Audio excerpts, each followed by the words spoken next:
بسم اللہ الرحمن الرحیم ان الحمد للہ نحمده ونستعینه ونستغفره من يهده اللہ فلا مضل له ومن يضلل فلا هادی له واشهد ان لا الہ الا اللہ وحدہ لا شریک له واشهد ان سیدنا ونبینا وحبیبنا وشفیعنا وقرۃ اعیننا محمدا عبدہ ورسولہ صلی اللہ تبارک و تعالی علیہ وعلی آلہ واصحابہ وازواجہ وذریتہ وبارک وسلم تسلیما کثیرا اما بعد فاعوذ باللہ من الشیطان الرجیم بسم اللہ الرحمن الرحیم یا ایہا الذین آمنوا اتقوا اللہ وَلْتَنْظُرْ نَفْسٌ مَّا قَدَّمَتْ لِغَدٍ سبحان ربک رب العزۃ عما یصفون وسلام علی المرسلین والحمد للہ رب العالمین اللہم صلی علی سیدنا محمد وعلی آل سیدنا محمد وبارک وسلم۔ میرے محترم بھائیوں اور میری ماں اور بہنوں، اللہ تعالیٰ نے ہر انسان کی دو زندگیاں بنائی ہیں۔ ایک زندگی وہ ہے جو مرنے سے پہلے گزارتے ہیں، ایک زندگی وہ ہے جو مرنے کے بعد شروع ہوگی۔ مرنے سے پہلے کی زندگی بہت مختصر ہے، بہت تھوڑی ہے، اتنی تھوڑی ہے کہ حضور اکرم صلی اللہ علیہ وسلم نے اپنی اس دنیا کی زندگی کی طرف، اس کو بنانے سنوارنے کی طرف ہمیشہ کوئی توجہ نہیں دی، اور یہی ہمارے نبی کی اپنی امت کو تعلیم تھی۔ سرکار دو عالم صلی اللہ علیہ وسلم ہمیشہ اپنی امت کو، اپنے صحابہ کو، اپنے اہل بیت کو یہ بات سمجھاتے تھے کہ اگر یہاں دکھ سکھ کی زندگی ہے تو کوئی حرج نہیں، اس کو برداشت کرو، فکر اس بات کی کرو کہ آگے کیا ہوگا۔ دیکھیں، جب آدمی سفر میں ہوتا ہے نا، جب آدمی سفر میں ہوتا ہے تو سفر میں تھکن بھی ہوتی ہے، بھوک بھی لگتی ہے، پیاس بھی لگتی ہے، کپڑے بھی میلے ہو جاتے ہیں اور آرام بھی پورا نہیں ہوتا، لیکن سفر کی تھکن، بھوک، پیاس، مشقت انسان برداشت کر لیتا ہے۔ کیا سوچ کے؟ یہ سوچ کر کہ تھوڑا سا ہے، گزر جائے گا، گھر پہنچ کے نہا دھو بھی لیں گے، کھا پی بھی لیں گے، آرام بھی کر لیں گے۔ نبی کریم صلی اللہ علیہ وسلم حضرت عبداللہ ابن عمر رضی اللہ عنہما فرماتے ہیں، میرے کندھے پہ ہاتھ رکھ کے آپ علیہ السلام نے فرمایا، عبداللہ کن فی الدنیا کأنک غریب، عبداللہ دنیا میں ایسے رہنا جیسے مسافر ہوتا ہے، سفر کی طرح زندگی گزارنا، زیادہ اس کو بنانے سنوارنے میں اپنی صلاحیت کو خرچ نہ کرنا۔ اس دنیا کو بنانے سے بن نہیں جاتی، یہ مقدر کے بقدر ہی ملتی ہے۔ ایک انسان 15 گھنٹے ڈیوٹی کرتا ہے، ایک انسان 2 گھنٹے لگاتا ہے، تو ان کو جو روزی ملتی ہے وہ بقدر وقت کے نہیں، بقدر قسمت کے۔ بہت سے لوگ ہیں 2 گھنٹے کام کرتے ہیں، لاکھوں کماتے ہیں، اور بہت سے ہیں 18 گھنٹے محنت کرتے ہیں اور 2000 کماتے ہیں، 1500 کماتے ہیں۔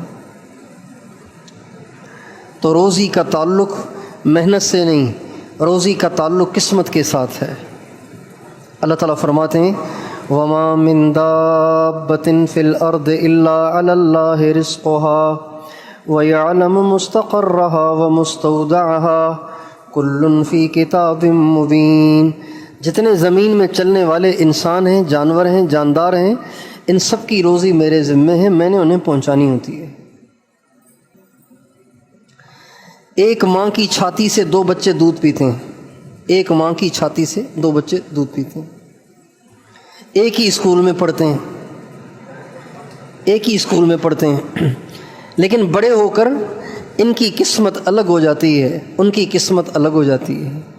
ان کے پاس بنگلہ ہے، گاڑی ہے، پراپرٹیاں ہیں، وہ بیچارے کماتے ہیں تو کھاتے ہیں، نہ کمائیں تو کھانے کو کچھ نہیں ہوتا، حالانکہ دونوں ایک ہی ماں کے بیٹے ہیں۔ اس کی ہزاروں مثالیں ہیں۔ تو دنیا کی زندگی تھوڑی ہے، آخرت کی زندگی بڑی ہے۔ آخرت میں ہمیں سب کو رہنا ہے، اور دنیا میں جس طرح انسان کو روٹی چاہیے، مکان چاہیے، کپڑے چاہیے، اسی طرح تو جس طرح دنیا میں ہمیں روٹی چاہیے، کپڑے چاہیے، مکان چاہیے، میرے دوستوں اور میری ماؤں بہنوں، ایسے ہی مرنے کے بعد بھی ہمیں سب کچھ چاہیے۔ اور یہاں کی زندگی تھوڑی ہے، وہاں کی زندگی ہمیشہ کی ہے۔ یہاں کی زندگی ختم ہو جاتی ہے، وہ زندگی کبھی ختم نہیں ہوگی۔ جس کو یہاں خسارہ ہوا اس کا خسارہ ختم ہو جائے گا، جس کو وہاں خسارہ ہوا اس کا خسارہ بہت بڑا ہے۔ جس کو یہاں نفع ہوا وہ نفع ختم ہو جائے گا، جس کو مرنے کے بعد نفع ہوا وہ نفع ہمیشہ رہے گا۔ لوگ دنیا کے گھاٹے سے، دنیا کے نقصان سے بہت ڈرتے ہیں، دنیا کے نقصان سے بہت ڈرتے ہیں۔ ابھی بارش ہوئی ہے، جن کی فصلیں برباد ہو گئی ہیں، جن کی فصلیں اجڑ گئی ہیں، آپ ان کی شکل دیکھیں گے، آپ کو دور سے لگے گا کہ اس بیچارے کا تو سب کچھ ہی لٹ گیا، اس کا تو سبھی کچھ برباد ہو گیا۔ ان کی نیندیں اڑی ہوئی ہیں، ان کو رات کو نیند نہیں آ رہی، اس لیے کہ سارے سال کا گزارا اسی فصل پہ ہونا تھا اور وہ فصل ہی چلی گئی۔ لیکن اللہ تعالیٰ فرماتے ہیں یہ گھاٹا اصل نہیں ہے، یہ گھاٹا اصل نہیں ہے۔ یہ چند سالوں کے بعد جن کو گھاٹا ہوا تھا یہ بھی بھول جائیں گے کہ ہمیں کوئی گھاٹا ہوا تھا، اس لیے کہ دنیا میں کوئی غم ہمیشہ نہیں رہتا۔ اللہ تعالیٰ فرماتے ہیں قُلْ إِنَّ الْخَاسِرِينَ الَّذِينَ خَسِرُوا أَنفُسَهُمْ وَأَهْلِيهِمْ يَوْمَ الْقِيَامَةِ أَلَا ذَلِكَ هُوَ الْخُسْرَانُ الْمُبِينُ۔ اے میرے نبی ان کو بتاؤ اصل گھاٹا یہ نہیں ہے، اصل گھاٹا یہ ہے کہ کل قیامت کے دن اللہ تم سے ناراض ہو جائے۔ اصل گھاٹا یہ ہے کہ کل قیامت کے دن تمہاری برائیاں بڑھ جائیں اور نیکیاں گھٹ جائیں۔ اصل گھاٹا یہ ہے کہ تمہیں اللہ جنت کی بجائے جہنم کی طرف بھیج دے، یہ اصل گھاٹا ہے۔ اس لیے جتنی دنیا ہے اتنی دنیا کے لیے محنت، جتنی آخرت ہے اتنی آخرت کے لیے محنت۔ حضرت لقمان حکیم نے اپنے بیٹے کو نصیحت فرمائی کہ بیٹا جتنا دنیا میں رہنا ہے اتنی دنیا کے لیے محنت کرو، جتنا آخرت میں رہنا ہے اتنی وہاں کے لیے محنت کرو۔ اور میرے دوستوں اور میری ماؤں بہنوں، مرنے کے بعد انسان کو دنیا کی کوئی چیز کام نہیں آتی۔ مرنے کے بعد جیسے دنیا میں کیٹیگریاں ہیں نا، دنیا میں کیٹیگریاں ہیں۔ ایک وہ لوگ ہیں جو بہت غریب قسم کے لوگ ہیں، ایک وہ ہیں جو دال روٹی کھا رہے ہیں، گوشت کھا لیتے ہیں اور ان کا گھر آرام سے چل رہا ہے، یہ درمیانی قسم کے لوگ ہیں۔ ایک وہ ہیں جن کو اللہ نے بہت دنیا دی ہے، ادھر بنگلہ ادھر بنگلہ، ادھر پراپرٹی ادھر پراپرٹی، ان کی عورتیں سونے سے لدی ہوئی اور ان کے مرد گاڑیوں میں گھوم رہے ہیں، یہ ان کی زندگی ہے۔ یہ 3 کیٹیگریاں ہیں، مگر یہ تینوں کیٹیگریاں بنی ہیں دنیا کے اسباب اور مال کے لحاظ سے۔ جن کے پاس مال نہیں وہ سب سے نیچے، جن کے پاس تھوڑا ہے وہ درمیان میں، جن کے پاس زیادہ ہے وہ سب سے اوپر۔ قیامت کے دن ایسے نہیں ہوگا، آخرت میں ایسے نہیں ہوگا۔ آخرت میں جو درجات بنیں گے وہ دنیا کے اسباب سے نہیں، مال سے نہیں، بلکہ آخرت میں جو درجات بنیں گے وہ انسان کی نیکیوں کے حساب سے بنیں گے۔ جو آپ کو یہاں آج بڑے لوگ نظر آ رہے ہیں یہ قیامت کے دن بڑے نہیں ہوں گے، یہ قیامت کے دن بہت چھوٹے ہوں گے۔ قیامت کے دن یہ لوگ چھوٹے ہوں گے۔ جن کو آپ آج وزیر اعظم سمجھ رہے ہیں، جن کو آپ آج صدر سمجھ رہے ہیں، جن کو آپ قوم کا سردار سمجھ رہے ہیں، اور خاندان کا بڑا سمجھ رہے ہیں اور ایم پی اور ایم این اے سمجھ رہے ہیں اور گاؤں کا وڈیرا دیکھ رہے ہیں اور لاکھ کروڑ پتی اور ارب پتی دیکھ رہے ہیں، قیامت کے دن یہ بڑے نہیں ہوں گے۔ قیامت کے دن کے درجات کی بلندی کا معیار ہی الگ ہے۔ وہاں یہ دیکھا جائے گا کہ کون اللہ کو کتنا راضی کرنے والا ہے۔ قیامت کے دن 3 کیٹیگریاں ہوں گی، جیسے دنیا میں 3 ہے نا، قیامت میں بھی 3 ہوں گی۔ ایک وہ ہوں گے جن سے حساب نہیں ہوگا، ان کو ویسے ہی اللہ جہنم میں بھیج دیں گے،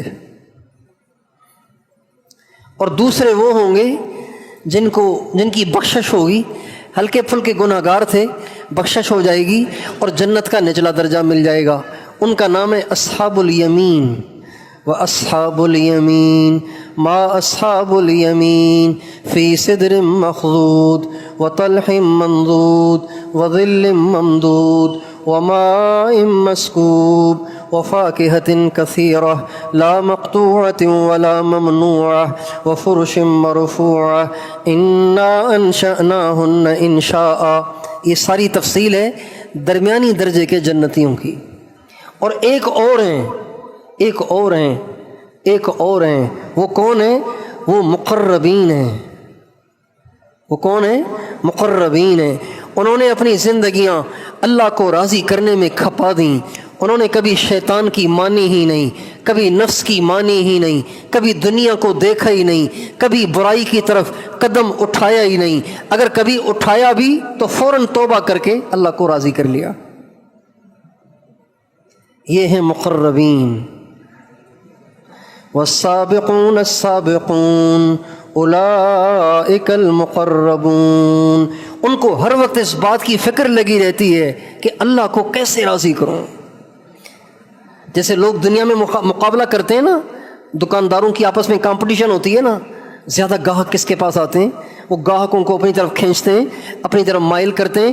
اللہ کہتے ہیں میرے یہ والے جو بندے ہیں ان کو دنیا کی کبھی ٹینشن ہوتی ہی نہیں ہے، ان کو ہر وقت اس بات کی فکر ہوتی ہے اللہ کیسے راضی ہو جائے۔ وہ دن رات اس کی دوڑ لگاتے ہیں، اس کی کوشش کرتے ہیں، اس کے لیے محنت کرتے ہیں کہ اللہ راضی ہو جائے۔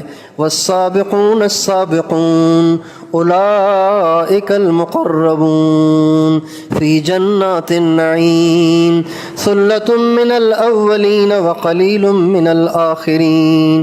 یہ سب سے آگے بڑھنے والے، ہر وقت آخرت کو اوڑھنے والے، ہر وقت اللہ کو راضی کرنے کے جذبے سے سرشار رہنے والے اور جنت کی دوڑ لگانے والے یہ ہیں۔ اور ان کا کیا ہوگا؟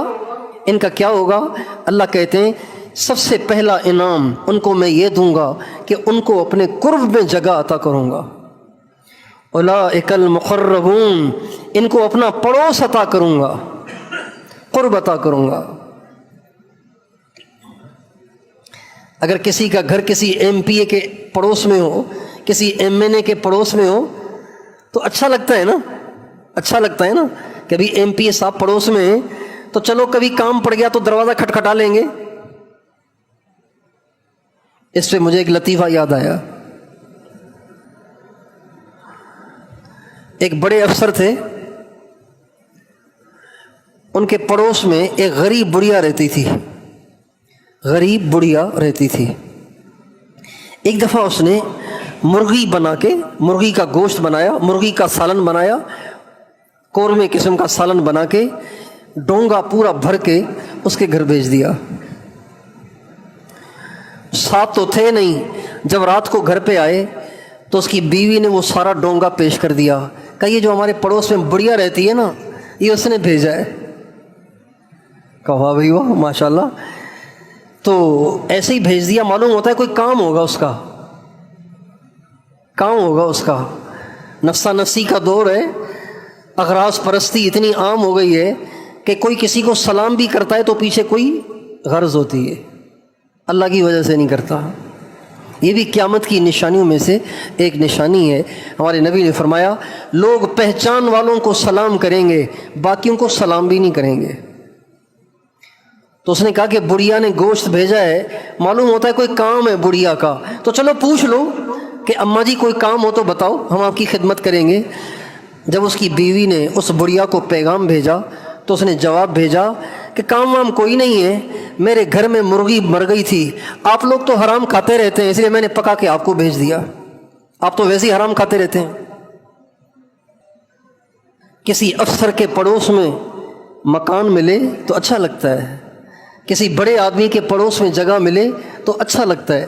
اللہ کہتے ہیں جو بڑھ چڑھ کے نیکیاں کرتے ہیں، بڑھ چڑھ کے مجھے راضی کرتے ہیں، بڑھ چڑھ کے میرے دین پہ چلتے ہیں، آگے سے آگے بڑھتے ہیں، ایک دوسرے سے مقابلہ کرتے ہیں، جب یہ مر کے میرے پاس آئیں گے تو ان کو دور والی جنت نہیں، پڑوس والی جنت عطا کروں گا۔ کتنے مزے ہوں گے ان لوگوں کے جو اللہ کے پڑوس میں رہیں گے۔ بھائی کس کے پڑوس میں؟ سب بتاؤ، اللہ کے پڑوس میں۔ اللہ اکبر۔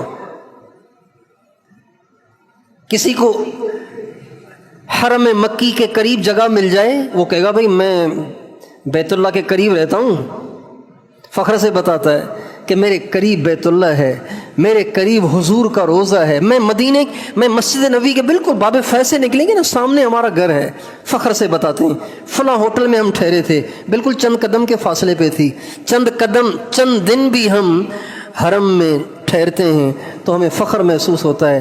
کتنے مزے ہوں گے ان لوگوں کے جو جب مریں گے تو اللہ کے پڑوس میں رہیں گے، اور اللہ کے پڑوس میں حضور بھی ہوں گے، ابو بکر صدیق بھی ہوں گے، حضرت عمر بھی ہوں گے، حضرت عثمان بھی ہوں گے، حضرت علی بھی ہوں گے، حضرت اماں فاطمہ بھی ہوگی، اماں عائشہ بھی ہوں گی، حضرت ابراہیم بھی ہوں گے، حضرت موسیٰ بھی ہوں گے، حضرت عیسیٰ بھی ہوں گے، حضرت آدم، حضرت نوح بھی ہوں گے، امام حسن اور حسین بھی ہوں گے۔ جو ان کے پڑوس میں رہے گا ان کی ان سے بھی ملاقات ہوتی رہے گی۔ کتنی بڑی بات ہے۔